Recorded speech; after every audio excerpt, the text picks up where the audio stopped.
Choose Life, a painting and poem by Julia Rose of BelieverChristianArt.com. Life is so precious. The author of life hears each cry and collects every tear.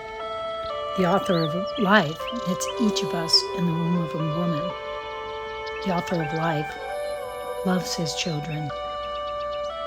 We are all his children.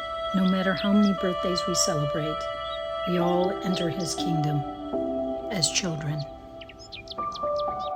The author of life is close to the little ones.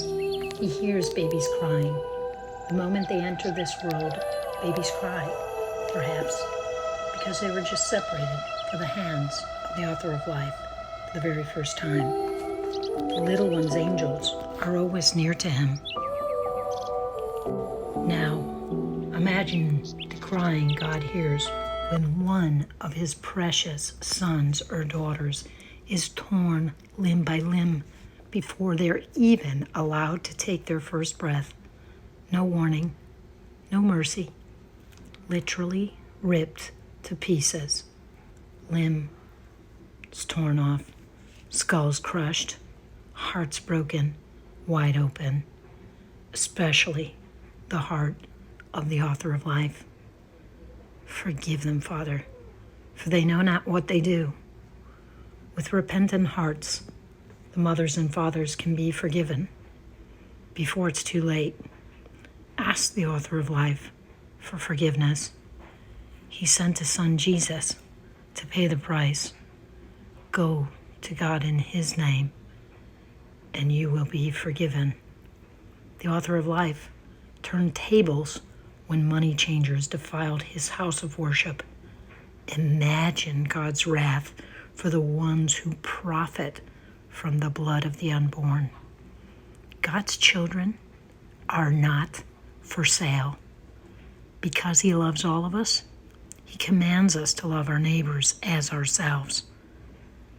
How can someone who is born argue that another should not be allowed to be born too? Do we create life? How do we create life? Our seed? Where did our seed come from? So who is the author of life? The author of life has given us all free will. With that free will, we can do good or evil.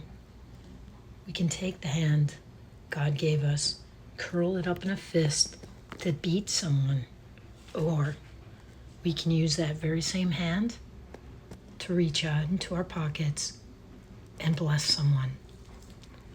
The author of life has given you the hand, but the choice is yours. You decide what to do with this one precious life. Will you live for self, or will you live for God? The author of life does not control our actions, but he does judge them because he loves all of his children. We are not to harm each other.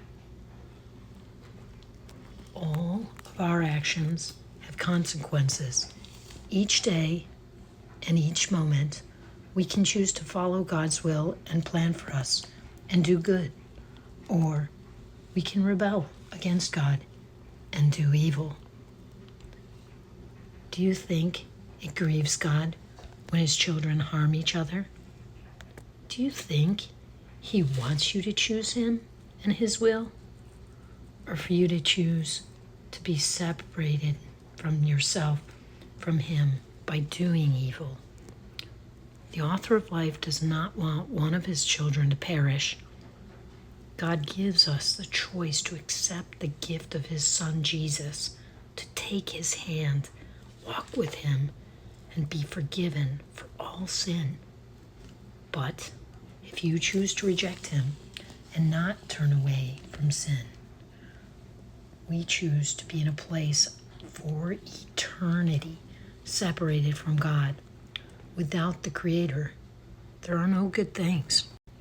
The author and creator of life doesn't want slaves. He seeks a family who will willingly choose him. Life is precious. The author of life gave it to you. What will you choose to do with it? Choose life, dear friend. Choose life.